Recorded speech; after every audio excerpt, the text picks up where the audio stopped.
true light, coming live from the land of Allah on Mount Zion, the city of peace.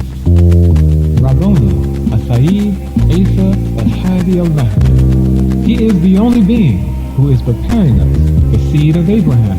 Refer to Genesis chapter 15, verse 13. Nubians of the world for the return of the Messiah. Proverbs 16, verse 32. He that refuseth instruction despiseth his own soul, but he that heareth reproof getteth understanding.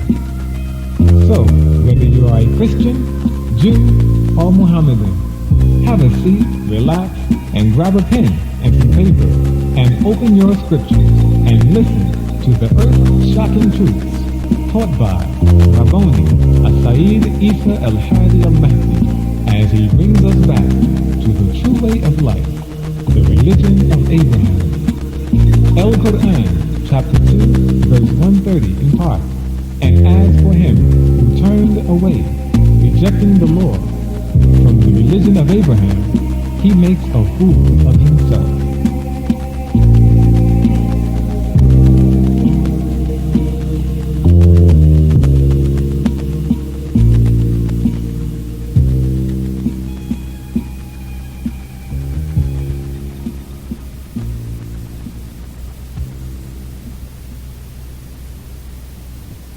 You are now listening to The True Light with Sayyid Isa al-Hadi al-Mahdi.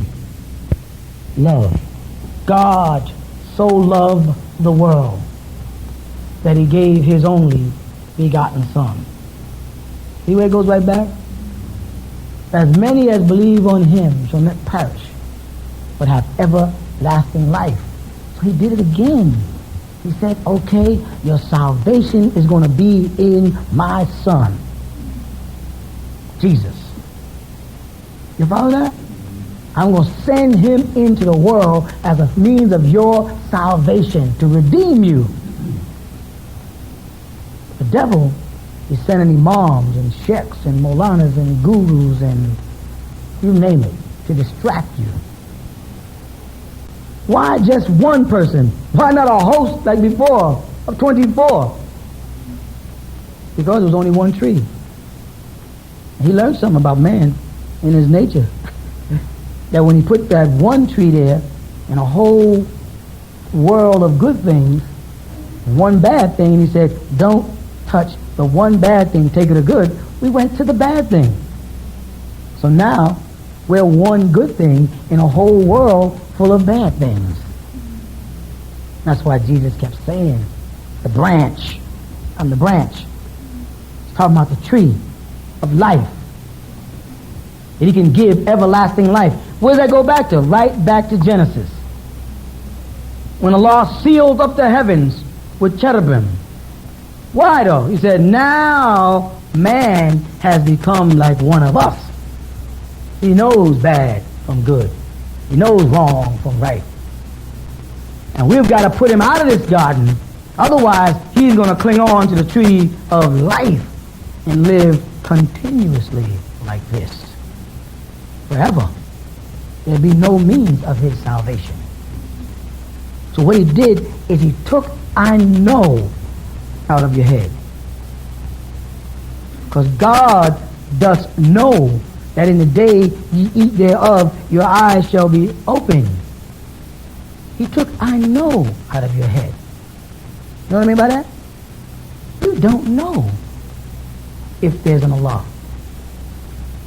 You don't know if there's a heaven. You don't know if there's angels. You don't know if this is true. What do you know? You don't know who you are. You don't know what you are. You don't even know who your parents are or your friends. What do you know? You know nothing. So he stripped the right to know and then gave you the right to faith. You follow that? Because when you were in the garden and you knew what you were not to touch, you touched it. Because you did not have faith in the commandments. So now he removed the right for you to know, so that you have to live on faith. Do you know that there's an Allah? Do you know that there's paradise? Do you know that there's a hell? Do you know that there really was a Prophet Muhammad? Do you know that there really was a Jesus? You can say, I know it because I read it in this book. Do you know that this book was written by Allah? Do you know that it was recorded by the righteous? Do you know that it's not a book of the devil? Do you know that you're not the devil and white people are the angels?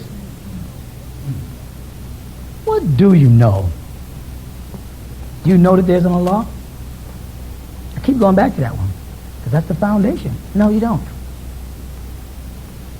He, in his scriptures, makes a promise to you. Right?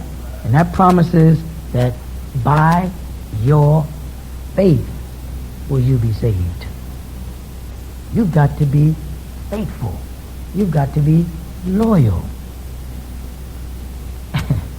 And loyalty and faithfulness in things that you can't put your hands on comes from patience.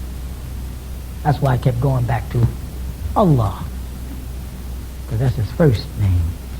And then As-Sabur is his last. When you get to the last name, that's the doorway to the patience. He calls himself the killer, the loving, the compassionate, the wise, the knowing. Right? But do you know these things? Because if he's al-alim, you can't be. Allah is a knower. He knows what you know not. And he said that to the angels when they asked, are you going to create another blood-shedding, mischief-making planet? Allah says, I know what you know not. And that also applies to you and I. Allah knows what we know not. Does tomorrow ever come? You say no, because when it comes, you call it today. I didn't ask you that question. I didn't ask you when tomorrow comes, will you call it today? Did I ask you that? I asked you, is there such thing as tomorrow?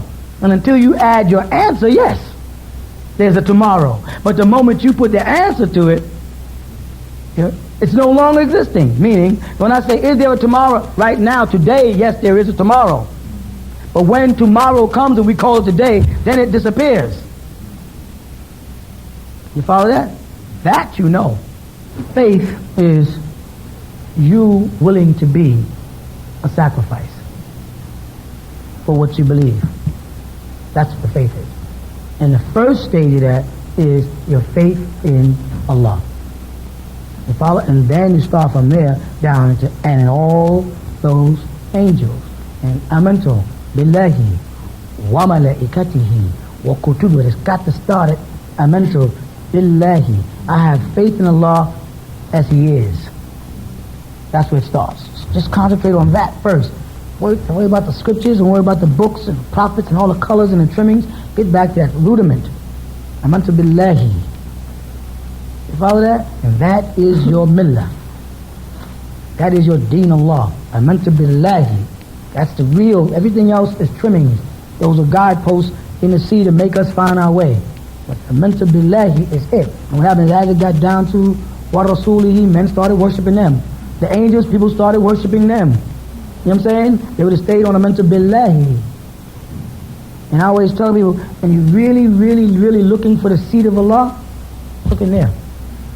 Don't be looking around no sky. Don't be thinking about no old man sitting up in no cloud with no white beard now.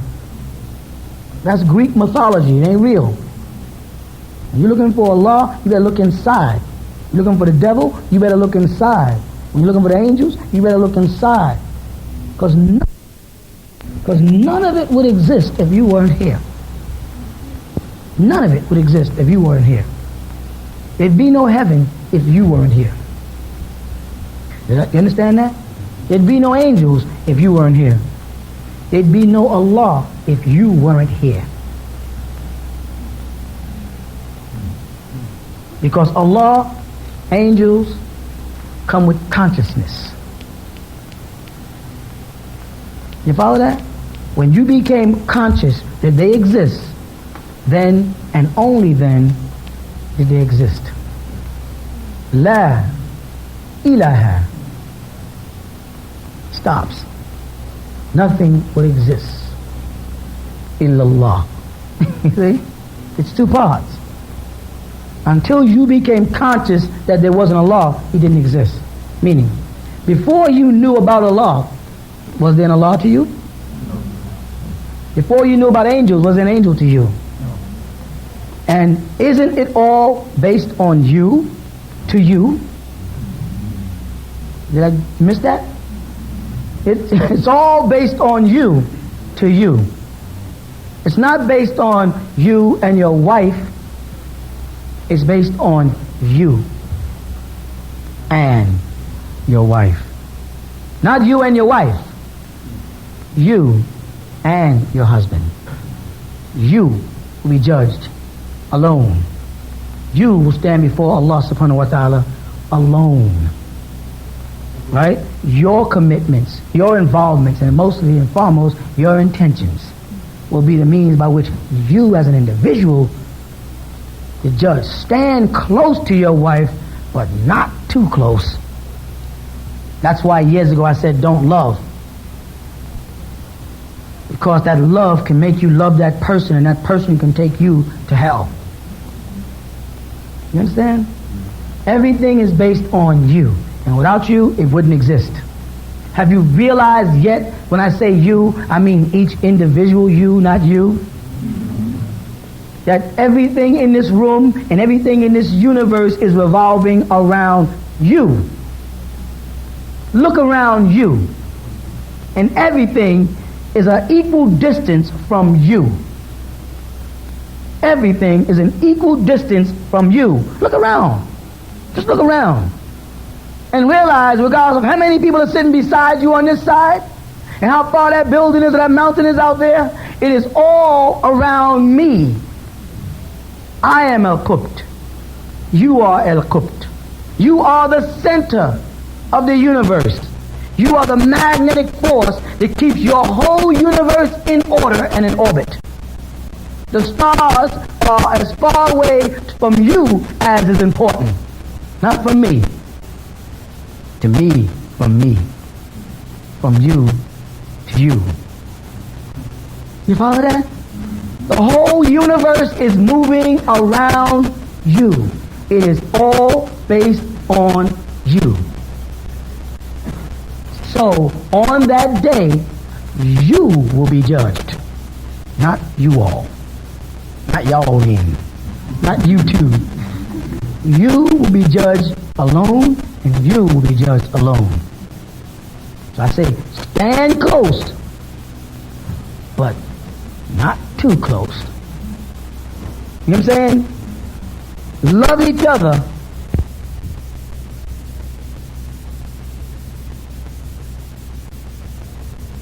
Alone. Because you cannot be responsible for a person's intentions. You may force them to act a certain way, but you can't alter their intentions. You follow that? And when you're judged, you're not going to be judged by the way you acted. You're going to be judged by your intentions in those actions. Each individual, not the group. You are Allah insofar as Allah exists in you. And Allah would not exist to you if you didn't exist. Do you remember before you knew Allah existed? Do you remember? Yes, you do. Before you learned about Allah, He didn't exist to you. Right? And if He didn't exist to you, then He didn't exist to you. I'm a little older than you, and I may have become aware of Allah before you.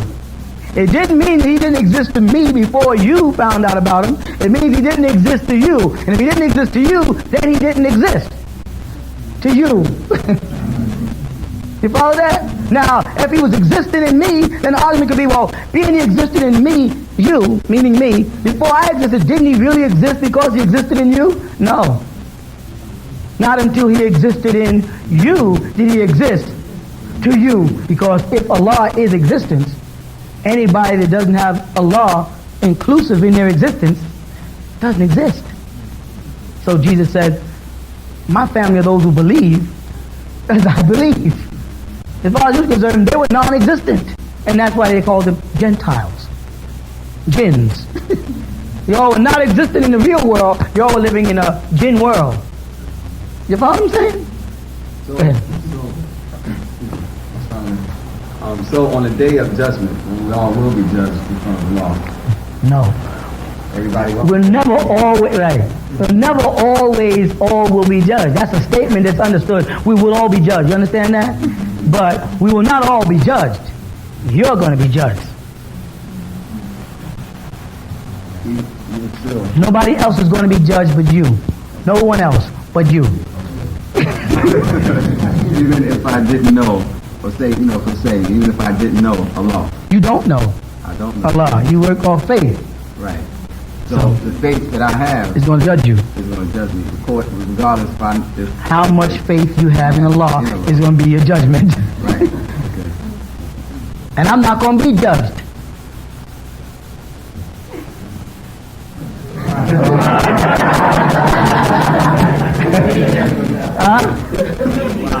Because I don't want to be judged.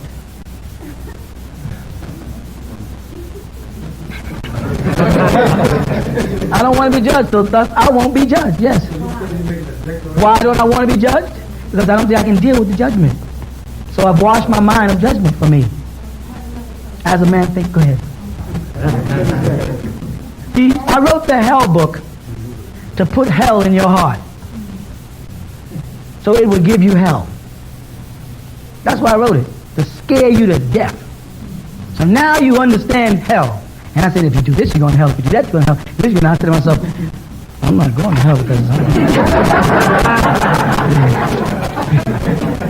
I'm not going to hell because I ain't doing this. So you're going to hell because you say, who? You read the book, the hell book, say, if I do this, I'm going to go to hell. Right? And then you go out and do it. So you're going to hell. You follow what I'm trying to say? I said to myself, I'm not going to hell. Thus, I won't have to be judged. Now the question should be, do I have the right to make that same claim? Sure, you have the right to make that claim. You can make any claim you want. But then you got to train yourself inside, right? To know that you're not going to hell. And to know that you're not going to be judged. Then, the day that you say, well, I did something that's going to cause me to be judged, you forfeit all of that. I'm not telling you to try to be good. I'm telling you to try to be right. Right is better than good, believe it or not. You know what I'm saying? Be lovable. But don't be so loyal that I'm so with my husband say, well, I'm going to smoke reefer. I'm loyal, so I guess I'll smoke reefer. I'm leaving the mosque. I'm in love, so I guess I'll leave the community with him. You follow that? That's what I mean by stand close but not too close. Because on that day, if you wish to, of course, you will be judged. Each individual. See, the very thought of love and loyalty to anything other than Allah is shirk. In anything. You follow that? No. But you are better off loving her than your car. Because the soul in her is the soul of Allah. So in loving the good of her, you're getting nearer to Allah than loving that, which is soulless, or this. You follow that? No. Okay.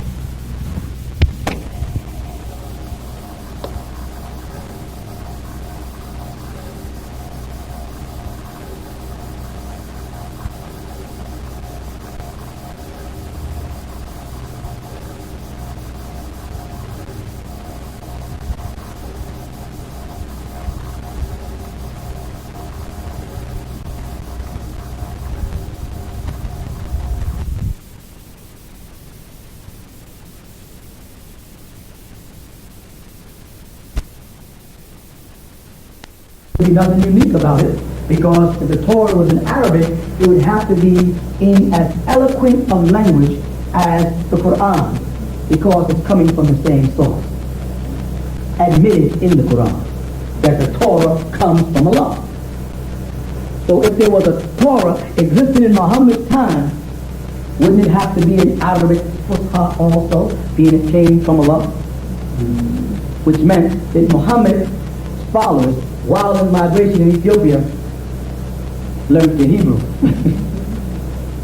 And they will bring us the Torah and read about how we should decide this matter. This is in their own teachings. Time went on, what I'm trying to reach at, they slowly but surely dropped respect for the philosophers. They stopped saying where they got it from.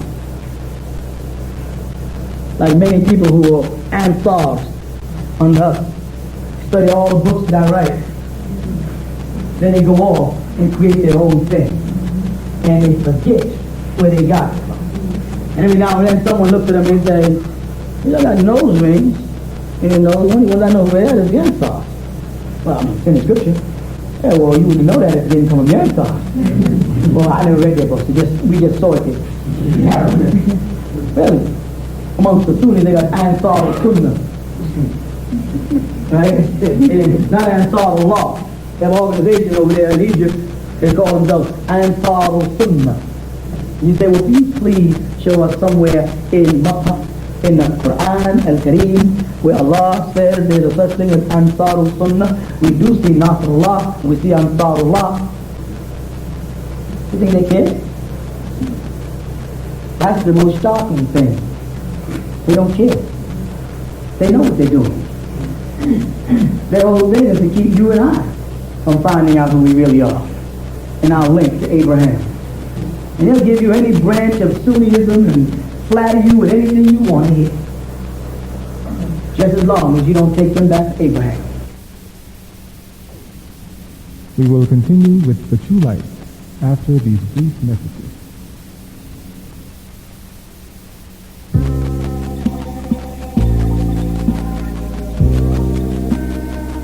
Nubian incense. The prophet Moses, son of Amram, burnt sweet incense as the supreme soul, Allah, had commanded him to do. Refer to Exodus chapter 40, verse 27. In the Torah, burnt offerings were always of sweet scent. Available now, a new scent, worn by the Lamb.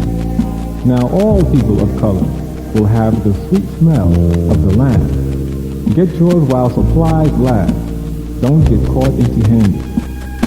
At the original tent of Abraham, post box number 1260, Monticello, New York, 12701.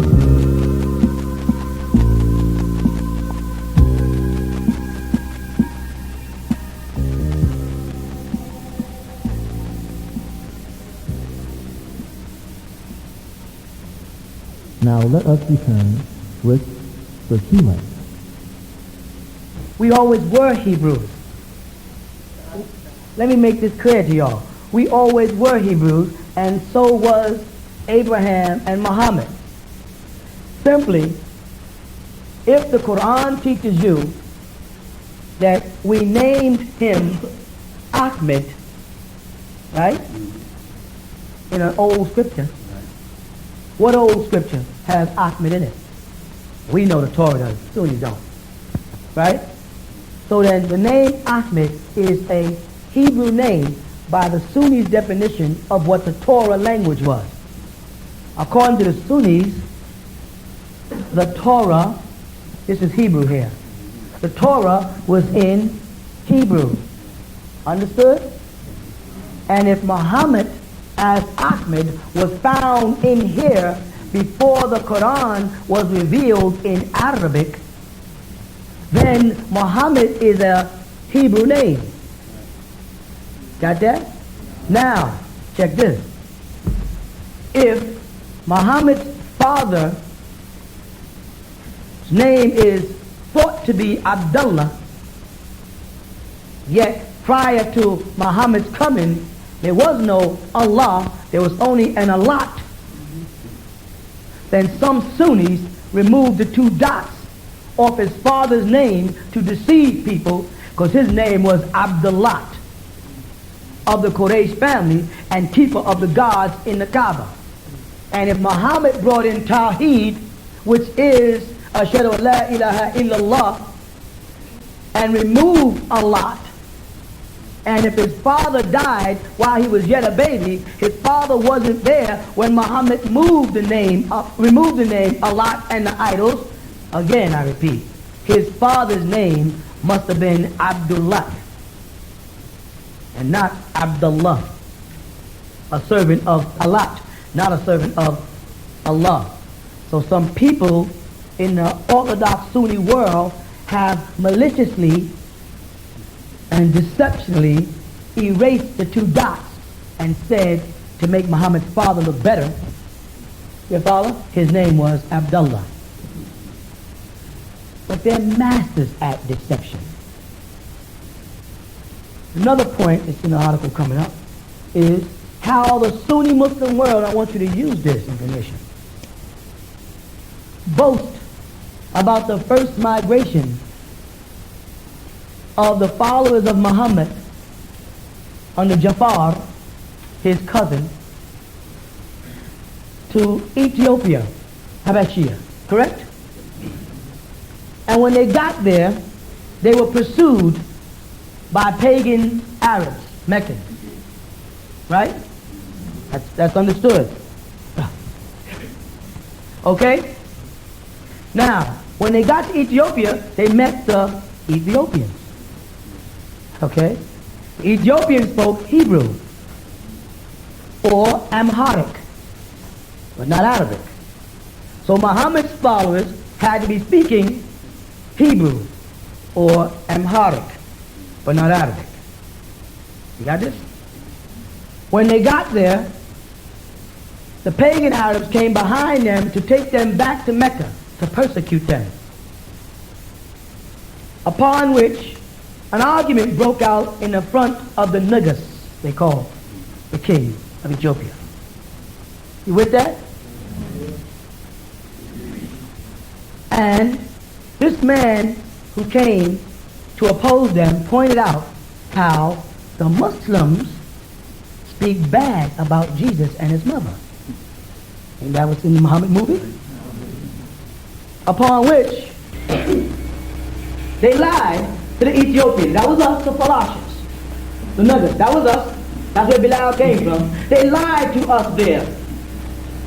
Because when Jafar followed them there from Mecca and tried to bring them back to Saudi Arabia to persecute them, those migrants who left from Mecca there lied.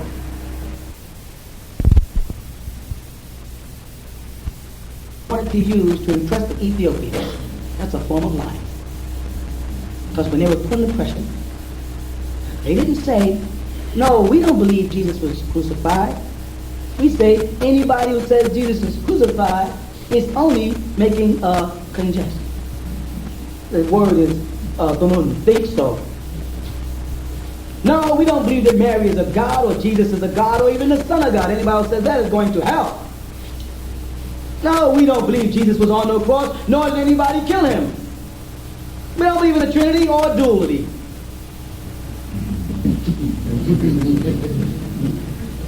We believe Gabriel came to Mary as a well-made man, a basharan, human, skin, bashara. Look it up in the lexicon, skin. We do believe angels come as humans. Had they told the Ethiopian king that part of the Quran, instead of, look at the Prophet Muhammad movie, you go back and look at the Prophet Muhammad movie, see the lie? Instead of saying, we believe that she was illustrious in this world and hereafter. We believe her son was born out of immaculate conception. We believe Jesus is the soul of Allah, Ruh of Allah, the word of Allah, Kalim Allah, and a sign at the end of the world. They picked those verses. They chose those verses out of all the stuff in the Quran that says Jews and Christians are going to hell if they don't follow Muhammad. They didn't tell him that. If y'all don't follow Muhammad, y'all are going to hell. That's not in the Prophet Muhammad movie, and that's not in the history, and that's not in Sirah, Hadith, or Sirah, history of Islam. It's not in there. They picked and selected certain verses to tell them, and they put it right in their books. That is deception. And it's not as bad as, like my brother said, what about Abraham? He did that to Abimelech. Abraham was not quoting the words of Allah subhanahu wa ta'ala. They were supposed to be quoting from a holy book given to a new prophet in Arabia, Muhammad. And they picked and choose certain verses. Doesn't that sound familiar? Doesn't the Quran talk about people who pick and choose certain verses